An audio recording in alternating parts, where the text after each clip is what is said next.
Possibile che debba essere sempre l'associazione ambientalista Mare Amico di Agrigento a segnalare le criticità che interessano il territorio provinciale? La domanda se la pongono in queste ore i cittadini agrigentini, alle prese con l'ennesimo grave problema legato alla viabilità, che da ieri è praticamente paralizzata in direzione sud con la chiusura del ponte Morandi e abbastanza critica in direzione nord a causa degli eterni lavori sulla 640.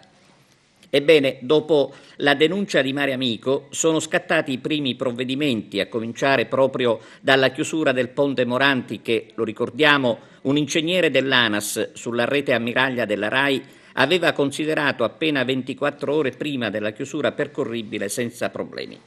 E mentre Rai 1 mandava in onda l'intervista con l'ingegnere dell'ANAS, la Procura della Repubblica di Agrigento lavorava in silenzio sulla vicenda.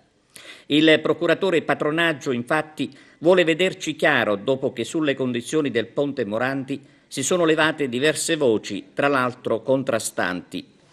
È una ulteriore testimonianza quella dei magistrati che dalle parti dell'Agrigentino a salvaguardare i cittadini e la loro solerzia.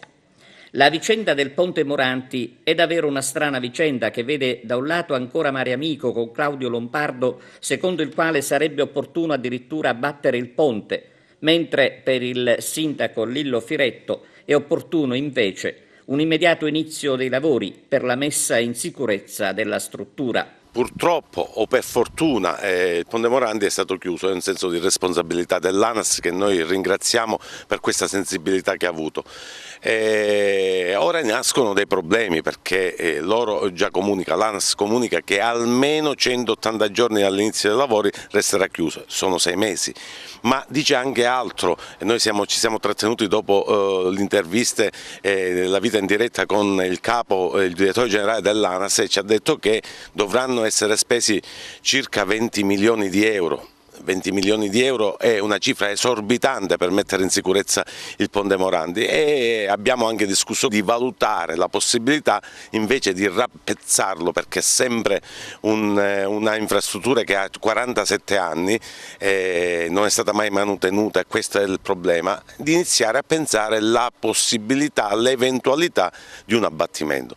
Questo permetterebbe da un lato di non spendere per sistemarlo 20 milioni di euro, utilizzare eventualmente questa cifra per l'abbattimento e costruire delle strade a raso, delle strade alternative al ponte Morandi. E poi ci piace pensare, ci piace immaginare la valle senza questo orripilante mostro, quindi vedere la valle, chiudendo gli occhi, immaginare come la valle si vedeva 2000 anni fa ai tempi degli antichi greci, una bellezza.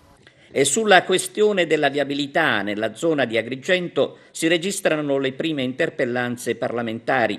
I deputati Angelo Capodicasa e Giuseppe Zappulla dei Democratici Progressisti hanno chiesto al ministro competente di intervenire con le misure idonee.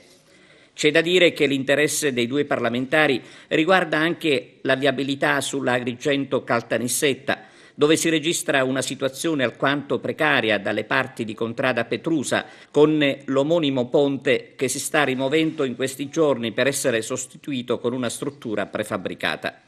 Per quanto riguarda la fase di smontaggio del ponte servirebbero una decina di giorni, mentre non è chiaro ancora quanto tempo dovrà trascorrere per poter avere percorribile il nuovo cavalcavia.